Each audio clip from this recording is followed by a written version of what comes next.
Have you ever opened your laptop, ready to get something done, but suddenly your mind goes completely blank, and before you even realize what's happening, your phone lights up with a burst of notifications. Your hand reaches for it, almost automatically. You scroll for just 1 minute, but that 1 minute becomes 10, then 20, and the work you meant to start, completely forgotten. Here's the truth. You're not lazy, not even close. You procrastinate because two parts of your brain are constantly fighting each other. One part is the thinking brain, logical, focused, determined. The other is the emotional brain, anxious, impulsive, terrified of discomfort. And every time a task appears, these two go to war. The emotional brain slams a big bright red avoid button.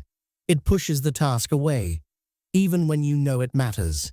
And most of the time, the emotional brain wins, leaving your thinking brain frustrated, overwhelmed, defeated.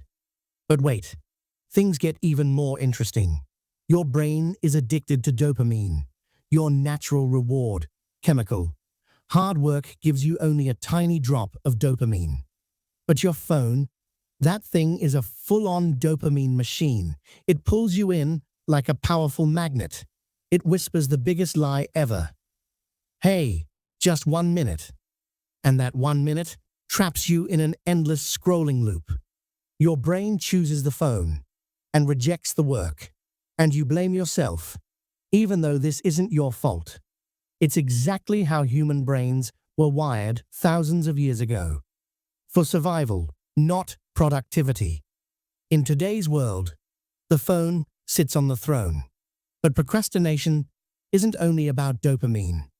A deeper fear hides underneath it all. A fear of not being good enough. A fear of failing.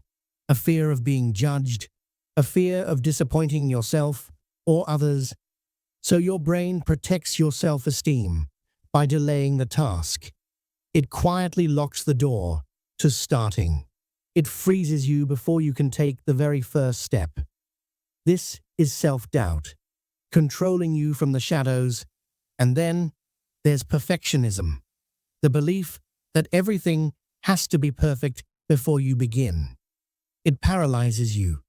You feel the pressure of time closing in, like a ticking clock echoing in your ears. The pressure builds in your mind like steam, stronger, louder, heavier.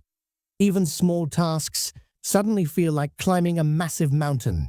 Your focus shatters under the weight of perfection, so you hit the start later button again and again, and you drown in a sea of unfinished ideas. You become trapped inside a perfectionism cage, unable to move. Another reason we procrastinate is pure overwhelm. Big tasks make us feel so small. A to-do list that never ends feels impossible. Your brain gets overloaded, overcrowded, overheated. But the moment you break a big task into tiny steps, something powerful happens. You rebuild control, one small block at a time. The mountain shrinks. The path becomes clear. Your brain finally sees progress.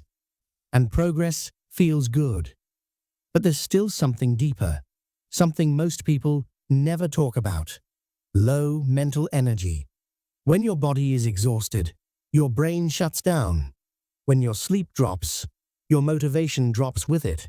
Stress, burnout, and constant pressure drain your ability to focus, to think, to act. Your mind becomes cloudy, heavy, slow. In moments like this, procrastination is your brain's way of protecting you, not punishing you. Rest isn't weakness. Your brain is trying to survive. But the deepest cause of procrastination, the one almost no one understands, is this. Your brain has learned to reward avoidance. Every time you avoid a task and feel instant relief, that relief acts like a reward, and every reward strengthens the habit. Avoidance grows roots. It becomes automatic. it becomes your default response, not because you're weak, but because you're human. And when you finally break those chains of fear, of perfectionism, of overwhelm, of exhaustion, you take back control of your life. You procrastinate not because you're incapable, but because your brain has been protecting you from discomfort, fear, and emotional pain. And once you understand what's happening inside your mind, you gain the power to change it. In the next video, I'll show you exactly how to reprogram your brain, break the cycle, and become unstoppable. If you want that, comment yes.